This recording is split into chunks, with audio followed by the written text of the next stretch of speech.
really good to be back in New York. I lived here for 3 years, and there's a pace and an energy and a vibrancy of the city that is just really exciting.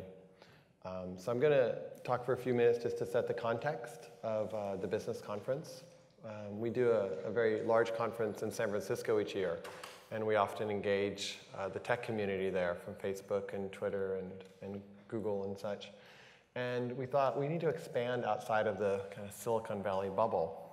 And Deanna Rose, who I think might be here, had suggested we come to New York City. And we thought, well, what should we do in New York City? And the idea kind of came up to focus it on business. And business became really interesting to me because, one, almost every one of us goes to some work environment every day. And if we can begin to look at how business can transform and how business can become more attentive to one another, how business can become more collaborative, that can also change how our society works. Since business is such a big kind of motivator of what happens in our world. And so what better place to explore wisdom in business than New York City? And as I was thinking about this before the conference today, I thought all of you come from, we have people here from England and different places in Europe, from South America, from the East Coast, from the West Coast, and you're all here for some reason, right? There's something that pulled you here. And while I hope you have a lot of benefit from the talks that we're going to give, or that are going to be given here, I also really want to just invite you just to reflect for a moment about what was that yes that got you to click the register button and to sign up. Because there's something that drew you here. And I want to give you absolute permission to hate some of the talks and some of the presentations, or absolutely love some of the talks and some of the presentations. I can't really control that. We can control that a little bit, but we can't control that a ton. But actually what's most important for me is helping us all understand what is it that drew us here, what are we seeking, and how do we use these next couple days as a way of fostering greater understanding of what in us is our part to play in our own work in the world and our own sense of purpose in the world. And so I want to invite you just to tap into that. And I put my hand on my chest for some reason, because when I think about purpose and desire, I think about it right here. But I feel like often we come to an event like this, and it's like, oh, I'm hoping to get the answer, right? Some speaker is going to give us the answer. And my sense is there's a whole bunch of different answers, but what's most important is your own sense of what drew you here, and then how do we create an environment where you can feel nurtured and foster whatever it is in you that wants to come forth. And I know some of us work in awesome work environments, and some of us work in really, really challenging work environments. But there's a movement afoot now from healthcare to finance to technology that's looking at the well-being and the inner world of the employees. And that it's not enough to just come and sit in a desk and look at a computer for 8 hours a day. That actually our mind and body and our heart and our sense of purpose matters. And when people are aligned with that, and people are connected to that, not only are companies more profitable, but there's more meaning and more purpose in the world. And so we have a variety of talks and presentations and discussions about how do we actually bring this forth? What is that win-win-win situation that we might be able to create that actually feels really good for us, it's good for the company, and maybe more importantly, it's good for the society. And I think what we see is the last generation of business being focused in this very self-centered, egotistical, I'm the man, I'm going to drive it, it's me, I'm going to succeed. And we see a world that's largely unsustainable from this type of mindset.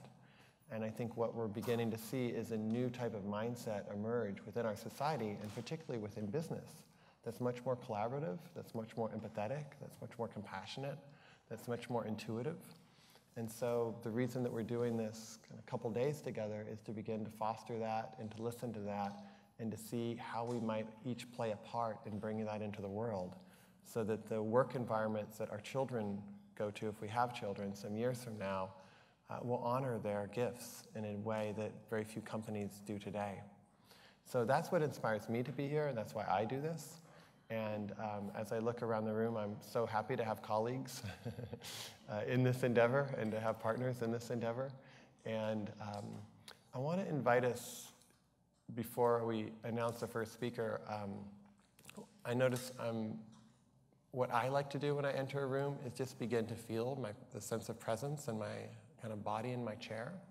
So what I'm going to invite you to do is just notice, you don't have to close your eyes, you can if you want, but just notice what your experience is in your body as you sit and listen, and you're here in this room together with other people. And if it helps, you can take a couple of conscious deep breaths. And kind of explore the question, what would it mean to arrive fully in this moment?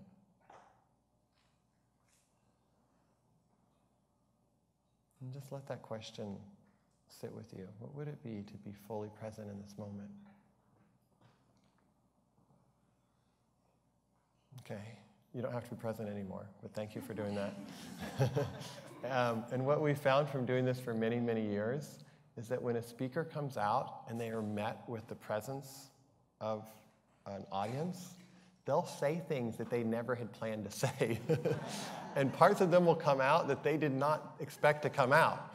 And it wasn't because they actually organized a great talk ahead of time. It was because when they walked into the room, they were met with something that was like, and so we actually create the talks together in a weird way. We create the field where the talks emerge from.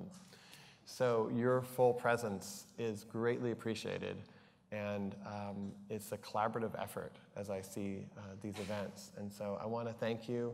I want to welcome you for coming. And I also want to invite you throughout this next couple days to listen both with your mind, if that's helpful, but to also really be in touch with your body. And if you need to close your eyes at times and just like take in the words, do whatever you need to do to feel nurtured and present within this environment. Often when there's a lot of words, I know for me, it can seem overwhelming, and it takes a certain kind of attentiveness to just go inward for a while and then to come back out. And I think that's really the thing that we want to bring into business the most, is that there's this contemplative aspect of life that's almost largely void in most boardrooms and most corporate settings, right? It's all mental, it's my idea against their idea, and there's almost no space for the intuitive. There's almost no space for the heart. There's almost no space for the spirit, if you want to use that word, to come through. And yet, when it does, magic can happen.